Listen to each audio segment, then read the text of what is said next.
Maraming may pagkaiba sa windmill ng Ilocos. Halos modern na po yung windmills natin. Hindi po ba yung sa Ilocos matatanaw natin na kailera? Nakailera siya sa gilid ng dagat. Dito naman po kalat-kalat. Kung saan nakatayo yung windmill, ibig sabihin po, doon po yung may malakas na hangin. Then yung windmill ng Ilocos, steady lang po yan kung saan nakaharap.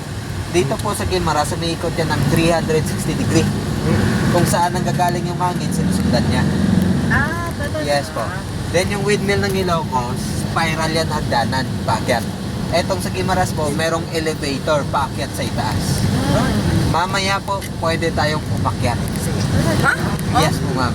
Elevator man. Yes po. Doon sa may punong mangga, ma'am, sa may mango plantation. Yes, minsan lang dito. Ay, ma'am, by the way, doon tayo akyat sa may mangga, mama, sa may mango plantation. Di dito sa windmill, bawal yun. Sa mangga ka. Sa mangga Okay, so yung Lagyan mo lang lang dyan.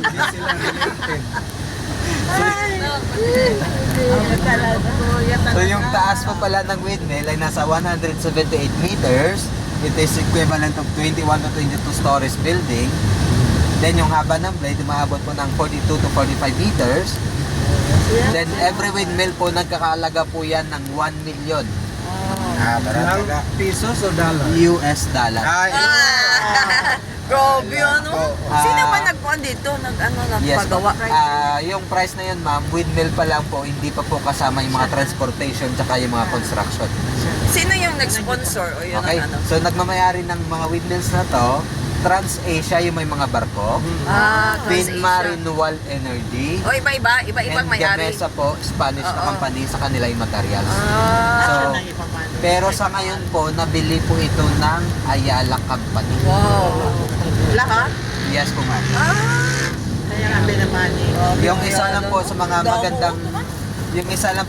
magandang naibigay niya dito sa Guimaras, dumagdag siya sa turismo. Malaki yung mga taxes na binabayaran nila sa government. And lahat ng windmills na yan, hindi naman totaling lahat yung tinatayuan niya ng windmills na yan, yung iba binenta. Yung iba rented sa mga local lifetime. May-ari. Kasi ako, parenta. Yan ako'y nakikita. Sa diyan sa UK. Bilang kayo rin, mahal na. So sa ngayon po, doon na po tayo pupunta sa may windmill number 17, yung mataas na yon.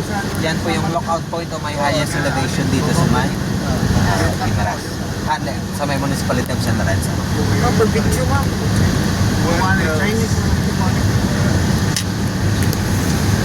Ikaw na lang yung isend sa dancers din ha?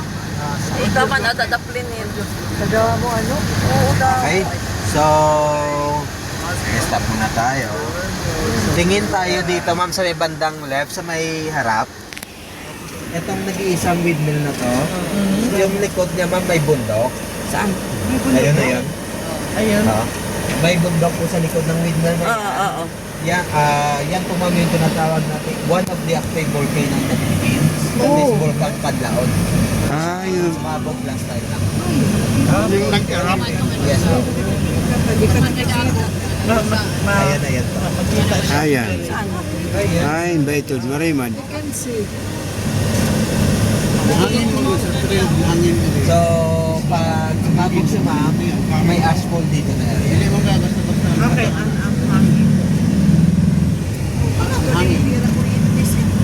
Mahal nga ni. Mahal nga nila kuryente nga. Mahal nga ni. Para lang ito late. May geothermal. Tapos mahal kaya. Kaya hindi naman kay ang tumunan kay gimanage naman sa dubuan. Ibalikyan mo ito ni makapagalaroyo. Kaya mo di ginagawa niya. Para. Sa government, nagkan. Ako nakasposisyon mo dato. Kaya sa mga dito. Sila yung magkuhan. Right to see. Makapagalaroyo. So, muna tingnan. Ilang windmill lahat? Marami man. 27, ma'am. 27 windmills. Dami pala. 27 yung inirata na. Tapos $1 million.